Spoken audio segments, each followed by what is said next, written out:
السلام عليكم ورحمة الله وبركاته. النهاردة ان شاء الله هنعمل احلى كباب مشوي في الفرن. ده كيلو من اللحمة المفرومة على حتة دهنة صغيرة. دي 3 حبايات بصل، طماطمايه، قرن فلفل، توابل الكباب، كزبرة، فلفل، ملح، بابريكا، عود شبت، على خضار متقطع صغير.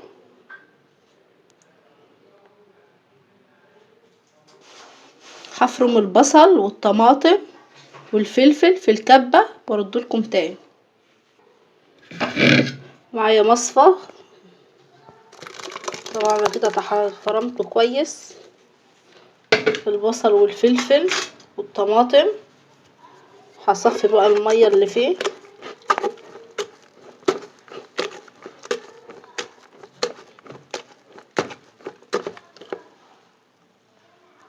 كده صفيت من المية مية البصل صفيتها كلها خالص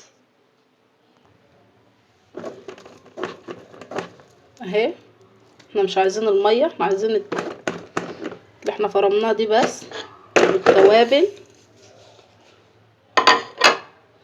ونعجن كويس.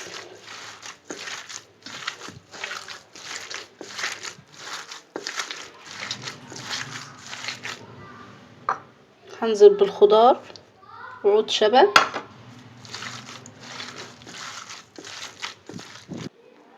فصين توم مهروس، ونعجن كله ببعضه كويس.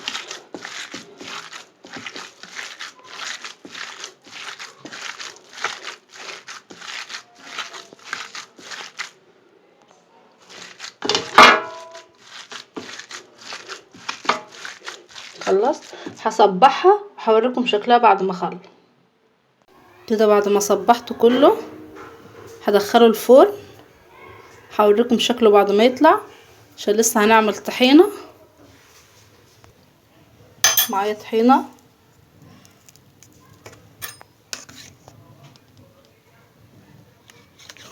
معايا معلقه زبادي، قيمه علبه الزبادي، فصين توم مهروسين، دي بابريكا وكمون وشطه وملح.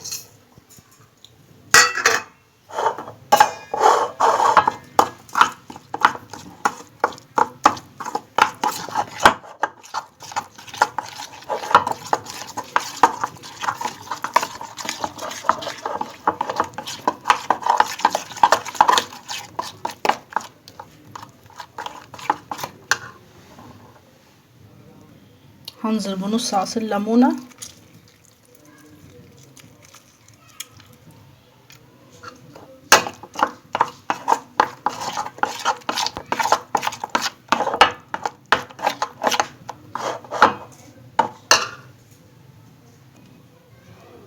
هنزل بميه سخنه،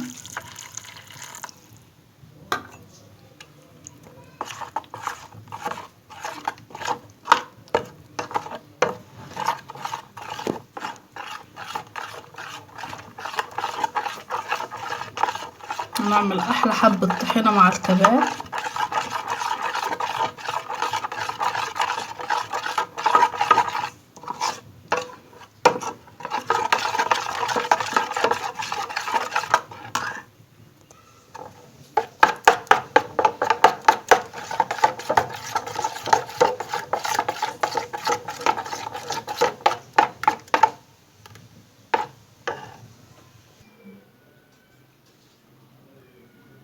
الله على شكل الكفتة بعد ما طلعت من الفرن.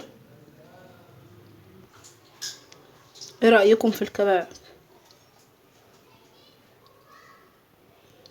عملنا الطحينة اهي اللي عملناها مع بعض، وعملت احلى شوية سلطة، والكباب طبعا ريحته جميلة طبعا.